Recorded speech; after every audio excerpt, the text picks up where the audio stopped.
Hey, what's up? It's a YouTube channel, yay! We're gonna go to the scrapyard and buy some ignition coils. Yeah, so I'm gonna drive over there and let's go. Yeah, so we made it to the scrapyard. We're just gonna go to the first car with an open hood we find and see if we can get 4 ignition coils. So we found this 2006 Altima. Open the hood. 4 coils right there. 3 wires each. Looks like we just need a socket. So we got our 4 coils. They're each held on by one 10mm bolt with a socket wrench. And we just cut the leads with these cutters. Got 4 of them. We only need 1, but it's good to have extra. 3 wire coils, so we're going to take them home, clean them up, and bench test them. See how to get them to fire. Alright, so we found the wiring diagram online. The red wire is positive, black wire is negative. We got that hooked up to the 12-volt power supply. And the green wire is the signal wire, so when you connect and release it from the positive, like so, you get a spark arcing to ground, a high voltage spark. I'm just going to get a better close-up of the spark.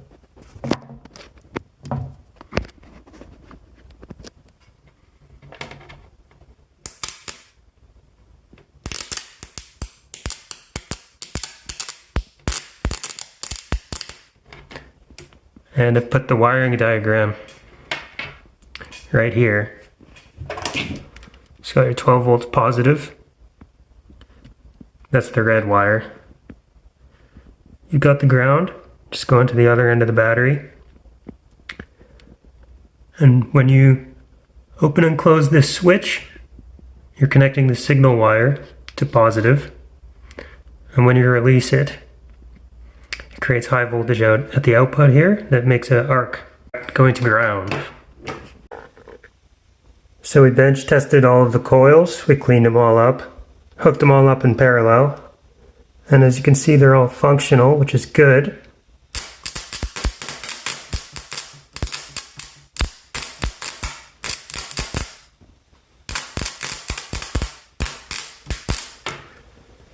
But what we need to do now is make a driver circuit, because we can't just be turning them on like this.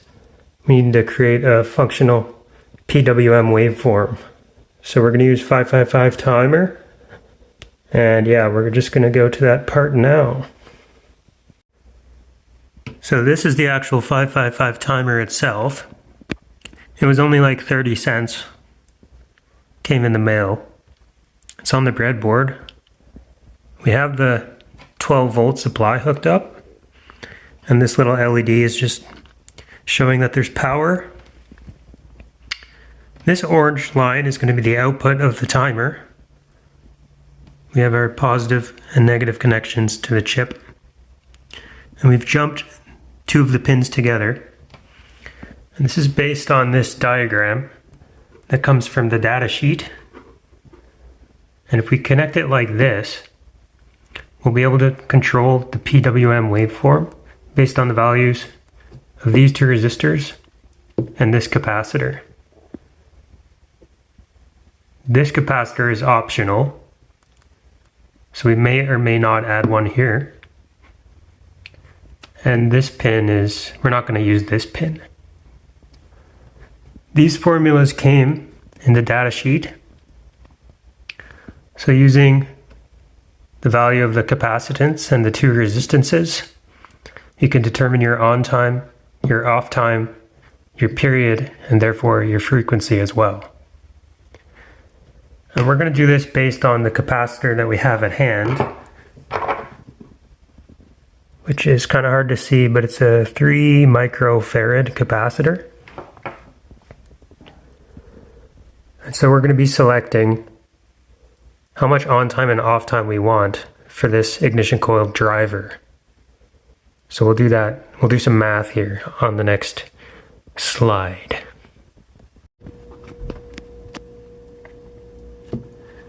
So these are the formulas from the data sheet. You have a formula for on time and a formula for off time.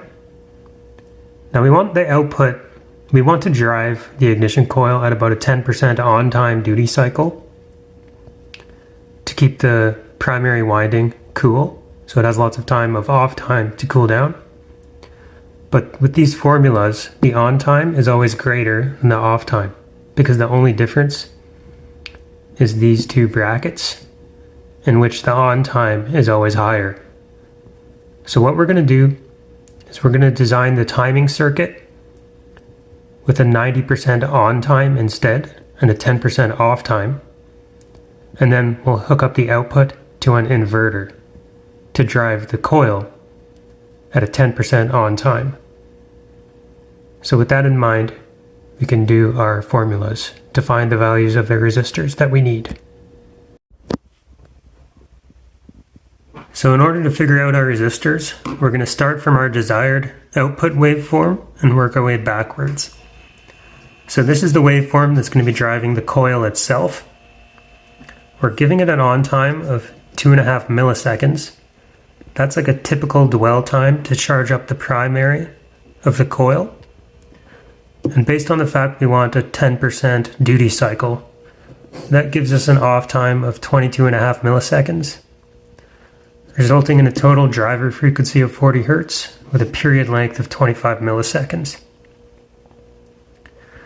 But seeing as this is the inverted waveform of the 555 timer output, this is the waveform we actually need to generate on the 555 timer.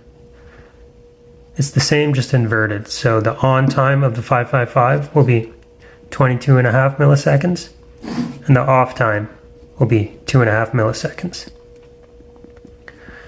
Now using these numbers, we can use the formula from the data sheet.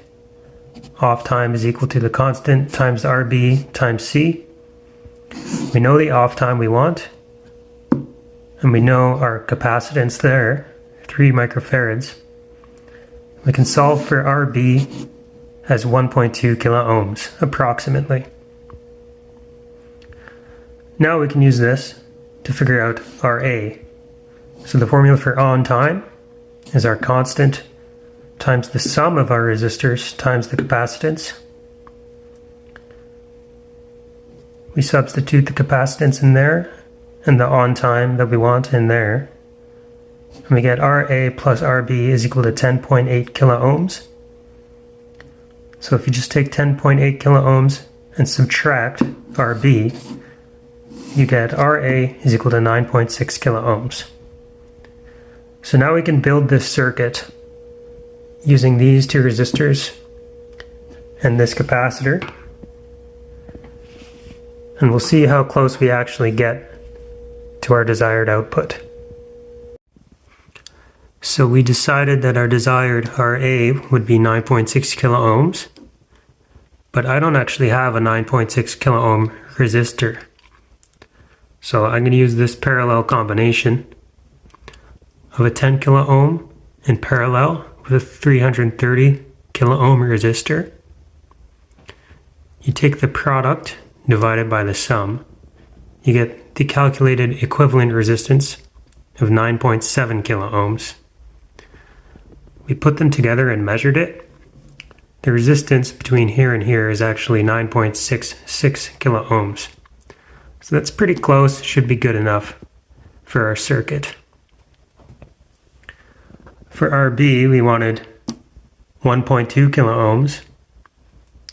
So we did a combination of 1 kilo ohm on the left in series with a 330 ohm in parallel with a 470 ohm. That's these two. The calculated resistance would be the 1 kilo ohm plus the parallel combination there. So take the product over the sum, add 1000. Calculated resistance 1.19 kilo ohms. We measured the resistance from here to here, and we got 1.17 kilo ohms. So that's pretty close to what we need. Should work.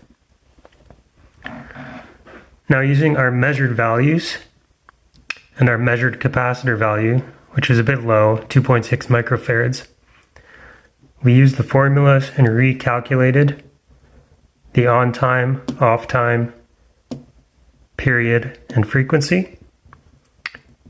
And we came up with something like 19.5 milliseconds on, 2.1 milliseconds off, giving us a 90.3% positive duty cycle. We wanted 90%, but that should just be fine. So this is what we're calculating we're going to get when we actually build the circuit. And we're going to do that now in the next slide. So we've got our circuit hooked up on the breadboard now. We have our RA that we made and our RB that we made. And that's the capacitor. It's a little large, but we got the scope hooked up on the orange output of the timer, referenced against ground. And that's all hooked up in accordance with this diagram that we made. And if we look at the scope, this is actually great. You can see at the bottom it says frequency 47 Hertz, positive duty cycle 90%. And our desired behavior was something like this. So our frequency is a little high. We wanted 40 Hertz, but it's 46. That doesn't really matter.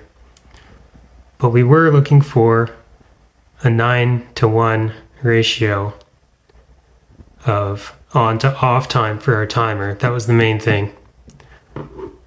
So you can see it's actually very close to what we wanted. And if we look at our prediction, we thought we were going to get 90.3% on time, 46.3 Hertz. Very close at 47 Hertz, and basically exactly 90.3% on time. So this is actually really good, and we'll be able to hook this up to our ignition coil and see how it fires. But first, we'll have to invert the signal because we're going to need a 10% positive duty cycle. We don't want to overheat the primary winding of the coil. So that's what we'll do next.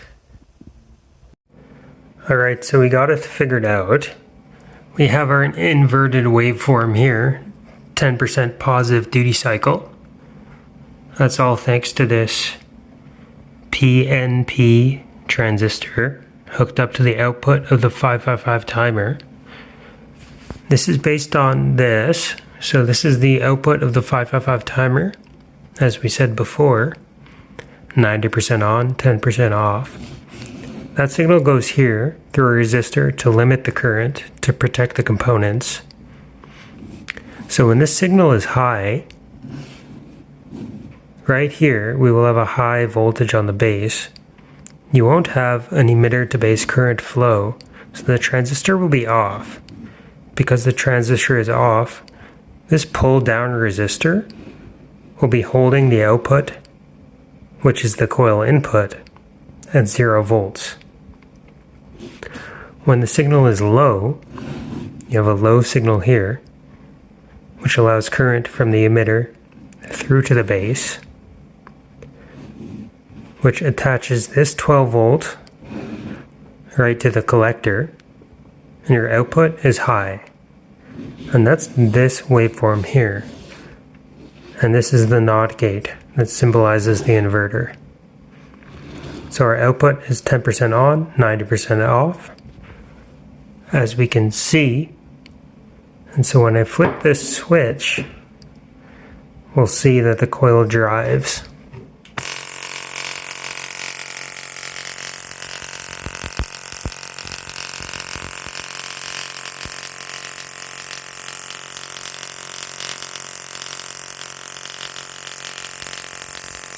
Yeah, so there you have it. Unfortunately, that's all the time we have because it has to be less than 15 minutes, but we'll do some more videos on making some stuff with this and seeing just what it can do. Thank you.